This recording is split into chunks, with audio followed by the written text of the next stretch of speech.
The day of reckoning arrived. Margaret stood at the foot of Elias's old house, the letter trembling in her fingers. The autumn wind howled through the trees as if echoing the storm of questions still churning inside her. She stepped into the creaky house for the first time since she was a child, her father's handwriting guiding her more than her own memory. The place had barely changed. Dust still lay thick on the mantel.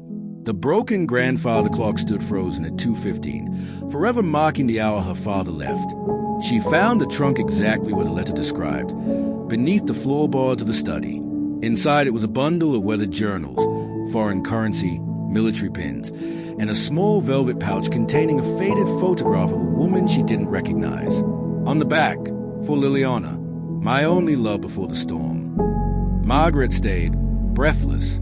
The journals were filled with Elias's confessions, his missions across borders, the covert operations, the people he watched and sometimes couldn't save. But page after page, a different man began to take form. Not just a shadowy agent, but a broken soul caught between duty and guilt.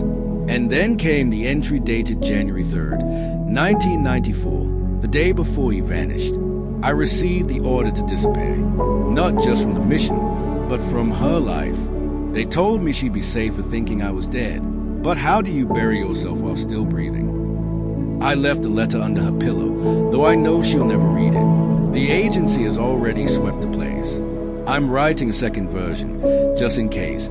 This one, for the day she comes looking. I hope she never does. But if she does, I hope she forgives me.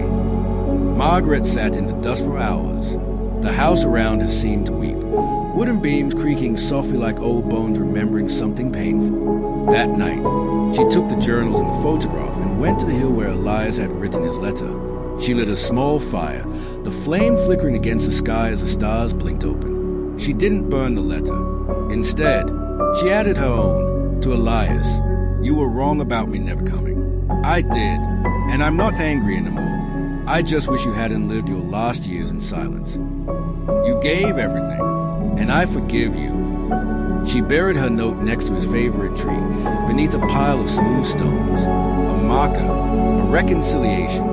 3 years later, Margaret published a memoir titled The Lost Letter, A Daughter's Journey Through Silence. It became a quiet bestseller, resonating with those who'd lost loved ones to war, espionage, and emotional absence. And on one rainy Tuesday morning, as Margaret signed books at a small store in Edinburgh, a man in his 70s approached. His voice was calm, his eyes oddly familiar. You write about Elias like you knew him better than anyone. Margaret looked up, brows knitting. He was my father.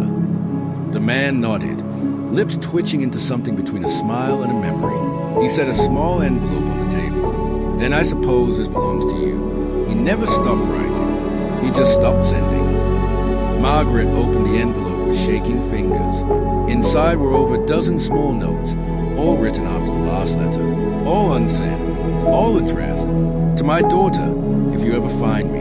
And she did.